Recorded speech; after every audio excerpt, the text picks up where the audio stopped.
Just imagine a situation where the entire population, how the people, how the well-being of the nation.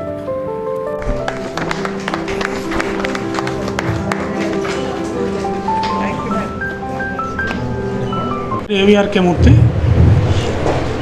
Vizag insurance education society తరఫున సెక్రటరీగా పనిచేస్తున్నాను. Vizag insurance education society అనేది insurance institute of India తాలూకా ఒక chapter వైజాగ్లో.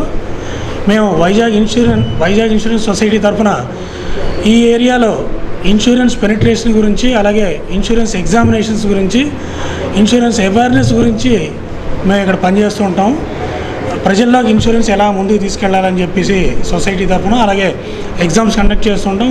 Pass అయిన వాళ్ళకి డిప్లొమాలు, ఫెలోషిప్లు ప్రదానం చేస్తూ ఉంటాం. ఈరోజు వైజాగ్ ఇన్సూరెన్స్ ఎడ్యుకేషన్ సొసైటీ తరఫున ఒక జాతీయ సెమినార్ని ఇక్కడ నిర్వహించడం జరిగింది. ఈ జాతీయ సెమినార్ని ఇన్సూరెన్స్ ఫర్ ఆల్ బై 2047 అనేది ఈ కాన్సెప్ట్. 2047 అంటే స్వాతంత్రం వచ్చిన 100 సంవత్సరాలు, 100 సంవత్సరాలు, శతాబ్దం తర్వాత భారతదేశంలో ప్రతి ఒక్కరి జేబుకి ఒక పాలసీ ఉండాలని, అంటే ప్రతి ఒక్క వ్యక్తిని ఇన్సూర్ చేయాలనేది ఇక్కడ ముఖ్య ఉద్దేశంగా ఒక కార్యక్రమాన్ని నిర్వహించడం జరిగింది. 100 సంవత్సరాలు కూడా ఇన్సూరెన్స్ లేకపోతే మనం డెవలప్ చెందిన దేశానికి చెందం.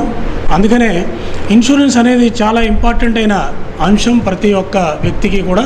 ఎందుకంటే కూడు గూడు గుడ్డ అనే 3 ప్రాథమిక అవసరాల తర్వాత ఇన్సూరెన్స్ అనేది చాలా ప్రముఖ పాత్ర వహిస్తూ ఉంటుంది.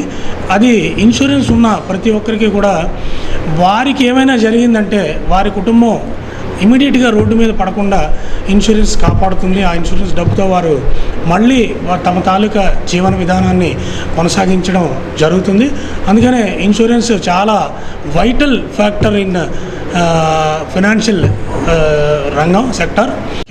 అతిథిగా ప్రొఫెసర్ కె పద్మ గారు వచ్చి తమ కీనోట్ అడ్రస్ని ఇవ్వడం జరిగింది ఇక్కడ. అలాగే ఇన్సూరెన్స్ అనేది ప్రైవేట్ వాళ్ళకి చేతుల్లోకి పోకుండా ప్రభుత్వ రంగంలోనే ఉండాలని చెప్పేసి మా తాలూకా ముఖ్య ఉద్దేశం. ఎందుకంటే ఇన్సూరెన్స్ రంగం ప్రభుత్వ రంగంలోనే ఉండాలనేది రాజ్యాంగం చెప్తుంది. రాజ్యాంగం రచించిన అంబేద్కర్ కూడా ఇదే విషయాన్ని ఆయన రాజ్యాంగంలో పొందుపరిచారు.